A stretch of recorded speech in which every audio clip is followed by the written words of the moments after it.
বইয়ের কথা মেনে চলতে হবে বলেছেন ডাক্তারেরা। নার্সিং হোম থেকে বাড়ি ফিরলেন অভিনেতা সুদীপ সরকার। কেমন রয়েছেন সুদীপ, জানালেন স্ত্রী অনিন্দিতা রয় চৌধুরী। আপনাদের সবাইকে স্বাগত সিনে গসিপে। গত 21শে এপ্রিল আচমকাই শুটিং করতে গিয়ে অসুস্থ হয়ে পড়েন অভিনেতা। তড়িঘড়ি তাকে হাসপাতালে ভর্তি করানো হয়। জানা গিয়েছে সুদীপ অতিরিক্ত গরম এবং খাবারের কোনো সমস্যার জন্যই অসুস্থ হয়েছিলেন। হাসপাতালে ভর্তি ছিলেন, হয়েছে বিভিন্ন টেস্ট এবং চিকিৎসকদের পর্যবেক্ষণে বেশ কিছুদিন থাকার পর অবশেষে বাড়ি ফিরলেন তিনি। আর সেই সুখবরই ভাগ করে নিলেন অনিন্দিতা তার সামাজিক মাধ্যমের পাতায়। পোস্টে অনিন্দিতা লেখেন, সুদীপ নার্সিংহোম থেকে বাড়ি ফিরে এসেছে, বিপদ কেটেছে, কিন্তু এখনও দুর্বল, বিশ্রামে আছে। আরও বেশ কিছুদিন লাগবে পুরোপুরি সুস্থ হতে। খুব তাড়াতাড়ি আবার কাজে ফিরে আসবে।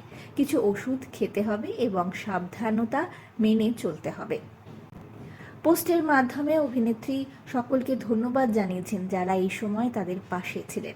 অভিনেত্রী লিখেছেন, লাস্ট কয়েকদিন বন্ধুরা, আত্মীয়রা, গুরুজনেরা যেভাবে পাশে ছিল আমরা তাতে শিওর যে আমাদের চারপাশে শুধু ভালো মানুষই আছে। আমরা কৃতজ্ঞ।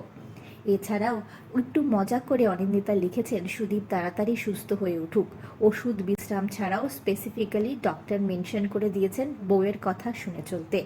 পাহাড়ের ছবি দিলাম কারণ এখন পাহাড়ই পারে দ্রুত সব ঠিক করতে। শারীরিকভাবে এক্ষুনি পাহাড়ে যেতে না পারলেও ভার্চুয়ালি তো থাকতেই পারে। পাহাড়ের একটি ছবিও শেয়ার করেছেন অনিন্দিতা, যেখানে দেখা গিয়েছে সুদীপের কোলে রয়েছে তাদের একরতি। তো সুস্থতা কামনা করেছেন অনুরাগীরা। সকলেই চেয়েছেন অভিনেতা দ্রুত সুস্থ হয়ে আবারও ফিরে আসুক তার শুটিংয়ের সেটে। অনিন্দিতা সুদীপের জন্য রইল শুভেচ্ছা, শুভকামনা। আমরা হলাম সিনে গসিপ। জুড়ে থাকুন আমাদের সঙ্গে, সাবস্ক্রাইব করুন আমাদের এই ইউটিউব চ্যানেলটি।